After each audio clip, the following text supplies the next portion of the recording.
नमस्कार दोस्तों, कैसे हैं आप सब।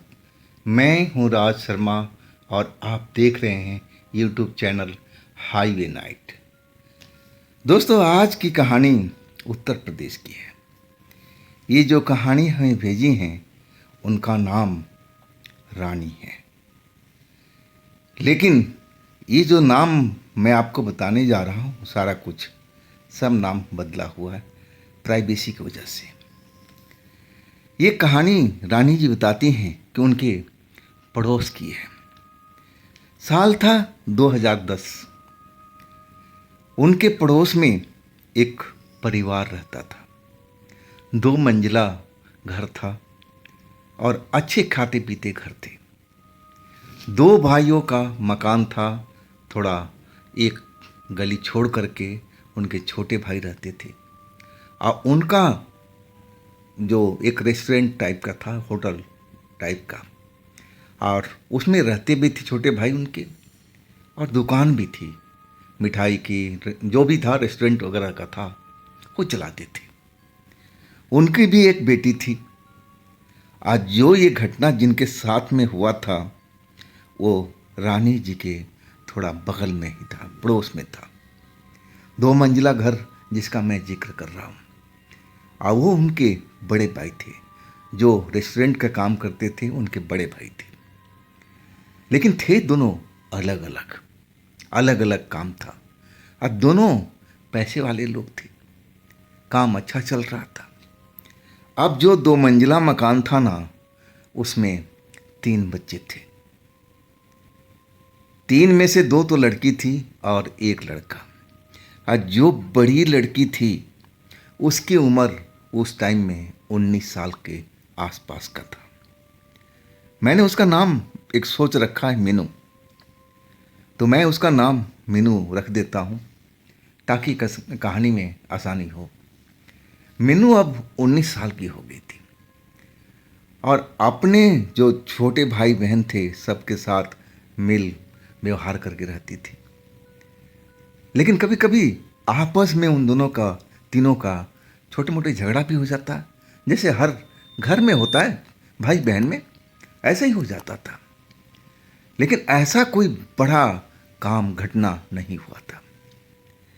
उस दिन संजोग की बात थी कि मीनू के माता पिता कहीं गए हुए थे, शहर में कहीं गए हुए थे किसी काम से। अब उस घर में 3 ही लोग थे, 3 बच्चे थे, जिसमें सबसे बड़ी समझदार जो थी मीनू थी। वो 19 साल की थी और बाकी जो बच्चे थे उनसे छोटे ही थे। ना जाने किस बात पर झगड़ा हो गया आपस में सभी का। और झगड़ा ऐसा बढ़ गया कि जो मीनू थी ना, वो एकदम गुस्से में आ चुकी थी। अब वो 2 मंजिला छत से नीचे कूद गई। लेकिन फिर भी वो जिंदा रही। अड़ोस पड़ोस वाले दौड़ करके आ जैसे तैसे आग बुझाया। माता पिता तो थे नहीं उस टाइम में और उनको हॉस्पिटल पहुंचाया गया। माता पिता को जब खबर मिली तो हाय हाय करते हुए सब आए। हॉस्पिटल में बेटी थी। अब इलाज चलने लगा जी। जितने भी उनके जानने वाले लोग थे सब अब हॉस्पिटल में। अब इलाज तो डॉक्टर कर रहे थे। डॉक्टर को चांसेस थी कि ठीक हो जाएगी और 4 दिन तक ठीक भी रही। लेकिन 4 दिन के बाद उस लड़की ने दम तोड़ दिया। और जब दम तोड़ा ना, तो उस रात को बरसात बहुत तेज हो रही थी। बहुत ही तेज तेज बारिश चल रही थी और उसी बरसात में उस लड़की ने अपनी आखिरी सांस ली। छोटे से बात पर हर घर में लड़ाई होती है। कौन सा ऐसा घर हो जहाँ पर आपस में भाई बहन ना लड़ते हैं। लेकिन इसका कोई हल थोड़ी है, ऐसा कुछ घटना कर लेंगे। अब घर में तो एक तरह से जो कहा जाता है ना, उदासी छा चुकी थी।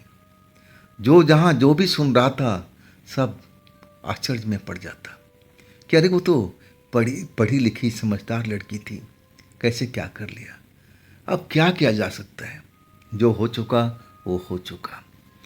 अब धीरे धीरे घर में जो था, रिश्तेदार आते, सांत्वना देते, परिवार को समझाते, यही कर सकते थे। और उनके जो छोटे भाई थे, यानी उस लड़की के चाचा, वो भी अपना परिवार को लेकर के उस घर में आते थे। अलग रहते थे लेकिन रिश्ता तो खून का था, एक ही था। और उनकी जो बिटिया थी, और वो उस मीनू लड़की की पक्की सहेली थी। उसका नाम था सोनी। दोनों में बड़ी मित्रता थी। वो भी सदमे में लड़की थी सोनी, और अपने सहेली को याद करती थी। उसकी आंख से आंसू थमते नहीं थे अपने सहेली को लेकर के। धीरे धीरे महीना बीता, 2 महीना बीता, 3 महीना अब स्टार्ट हो चुका था।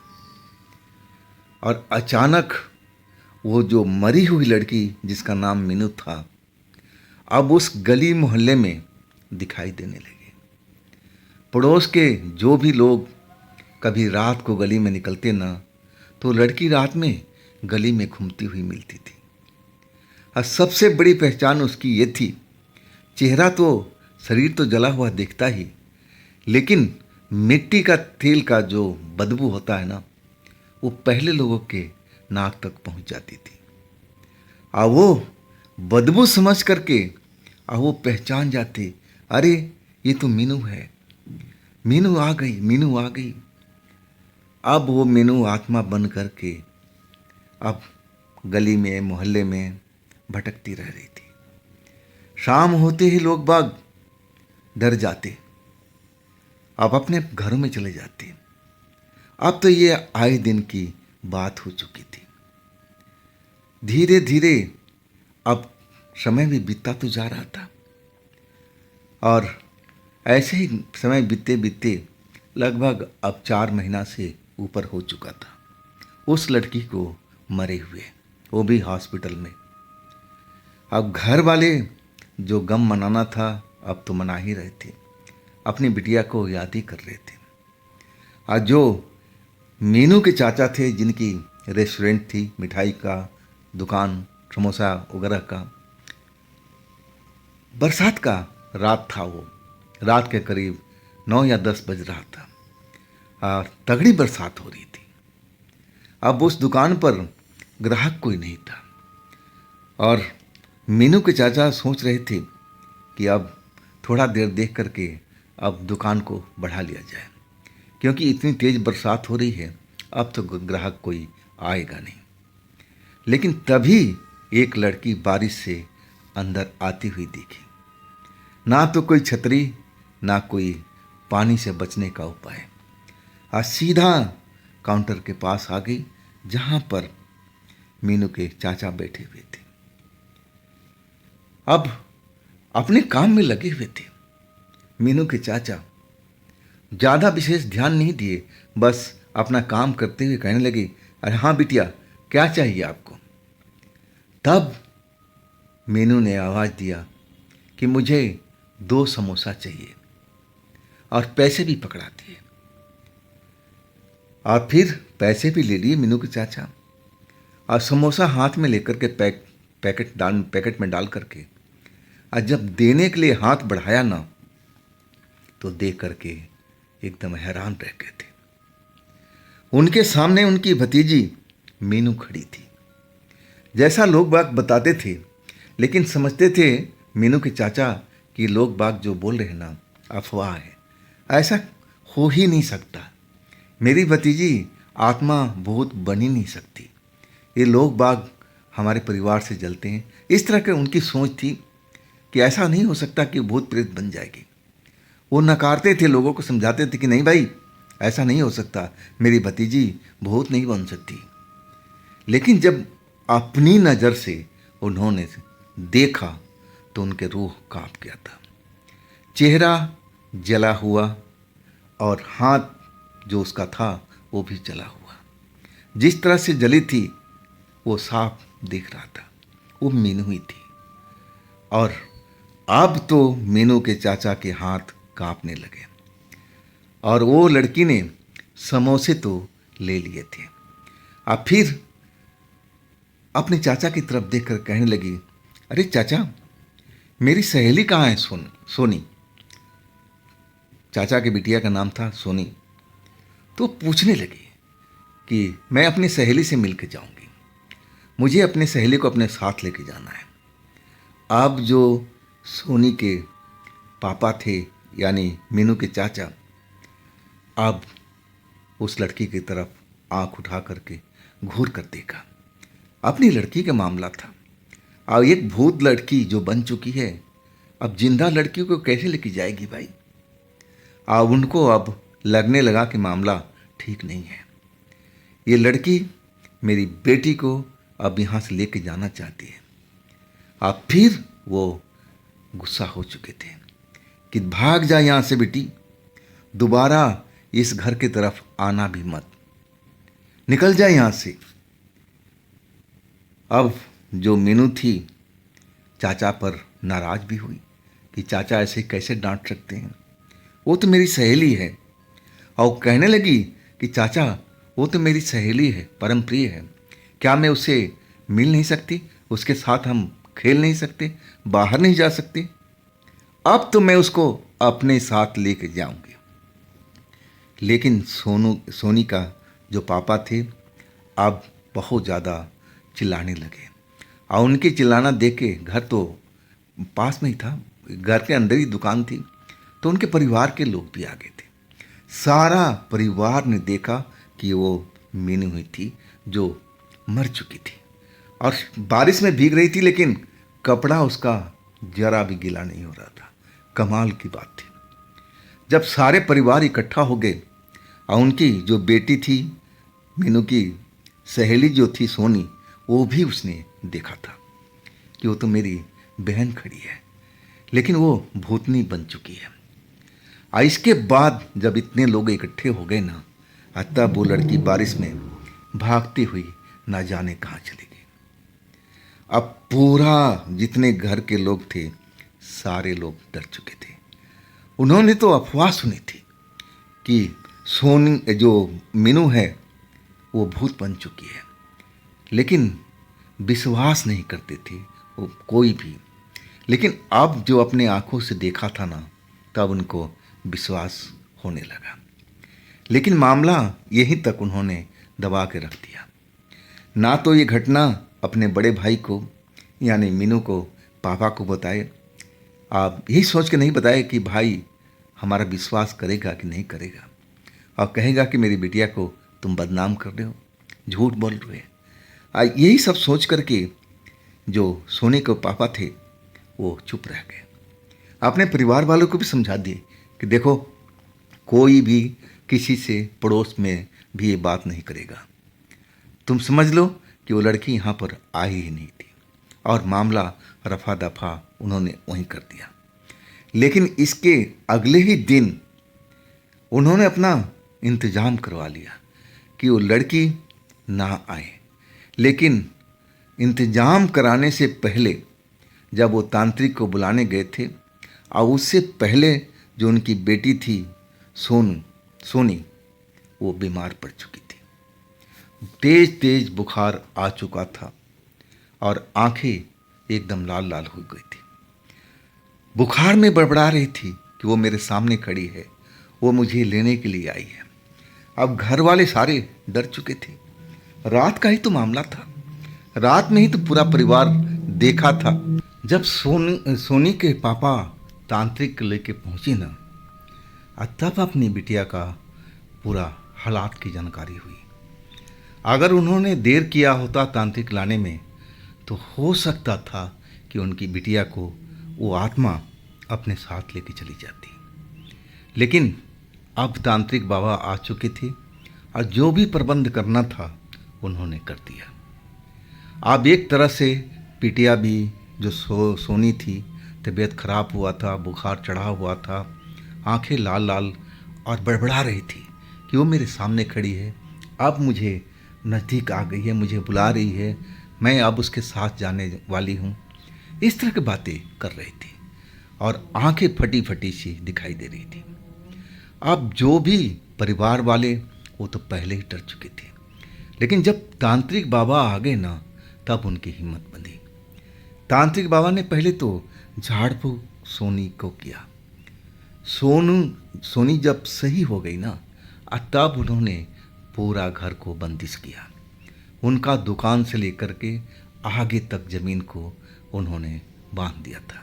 दोबारा आत्मा वो दोबारा उनके दुकान पर या घर के अंदर प्रवेश न कर सके। चलो, यहाँ के तो मामला अब सब कुछ सही हो गया था, लेकिन वो आत्मा लड़की अभी भी लोगों को दिखाई देती थी।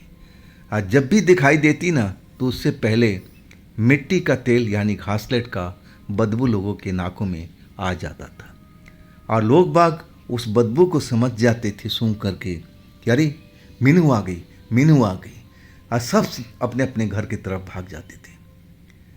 अब जो मीनू का घर था ना, अब उनके 2 छोटे भाई बहन थे, 2 मंजिला घर था, मम्मी पापा थे।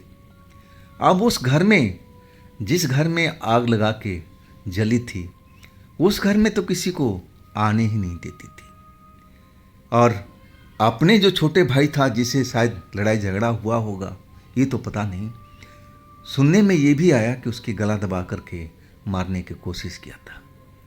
अब जो मीनू के पापा थे ना, वो भी अब डर चुके थे।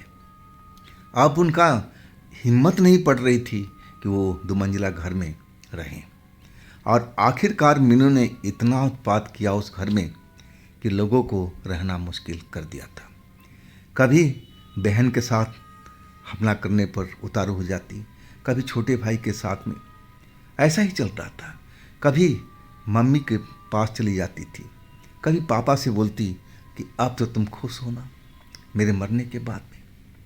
पापा अब सहम जाते थे उसको देख करके, क्षमा मांगते थे कि बेटी अब हमें परिवार को सब कुछ क्षमाते थे, लेकिन वो गुस्से में रहती थी और बोलती थी कि मैं तुम्हें चैन से रहने नहीं दूंगी, इस घर में आप लोग कोई भी चैन से रह नहीं पाओगे।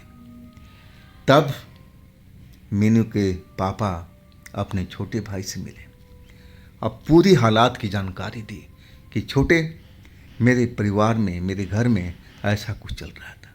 और तब उनके जो छोटे भाई वो पहले ही भुगत चुके थे, और उन्होंने अपना सब कुछ बयान कर दिया कि बड़े भाई साहब, हमारे घर में तो ये पहले ही आ चुकी है मेरी बिटिया को ले जाने के लिए, और हम फलाने तांत्रिक को बुला के ले आए, और तब हमारा घर शांत हुआ। और तब बात उनको समझ में आ गई और कहने लगे कि बड़े भाई साहब, मैंने आपको इसलिए नहीं बताया था कि कहीं आप बुरा ना मान जाए, कि आप समझे कि मैं झूठ बोल रहा हूँ। वास्तव में आपकी जो बेटी है, बेटी तो मेरी भी लगेगी, वो आत्मा बन चुकी है। अब वो लोगों को परेशान कर रही है। मैं ऐसा बहुत सा मैं खबर सुन चुका हूँ अपने गली मोहल्ले में। तो भाई साहब आप भी कुछ करवाइए। अब इसके बाद में तांत्रिक को बड़े भाई ने भी बुलाया, अपने घर का पूरा बंदिश भी कराया, लेकिन तभी भी उस आत्मा का प्रकोप रुका नहीं। कुछ दिन जरूर शांत रहती, लेकिन जैसे ही उस जादू का असर खत्म होता था, तांत्रिक का तंत्र का, फिर वो घर में प्रवेश कर जाती, लोगों का जीना दुभर कर रखी थी। इसके बाद मीनू के पापा उस घर को ही छोड़ दिए, दूसरा घर उन्होंने रेडी करवा लिया। अब वो 2 मंजिला घर आज भी खाली है, कोई उस घर को खरीदने को राजी भी नहीं है। सब जानते हैं कि उस 2 मंजिला घर के ऊपर में उसकी मीनू की आत्मा रहती है, और रात में आज भी उसकी चिल्लाहट कभी कभी सुनाई देती है, वो भी तेज तेज में, और आत्मा उसकी आज भी गली में कभी कभी लोगों को भटकती हुई नजर आ जाती है। तो दोस्तों, ये थी आज की कहानी। अगर आपके पास भी ऐसी कोई कहानी है तो आप मुझे इंस्टाग्राम पर या मेरे व्हाट्सएप नंबर पर अपनी कहानी को आप शेयर कर सकते हैं। और दोस्तों, ये भी चैनल आप ही का है, तो इसको भी अपना प्यार दीजिए, लाइक कीजिए, सब्सक्राइब कीजिए, शेयर कीजिए। और फिर हम मिलते हैं अगले रोज़ एक नई घटना, एक नई कहानी में। आप लोग अपना ख्याल रखिएगा। नमस्कार।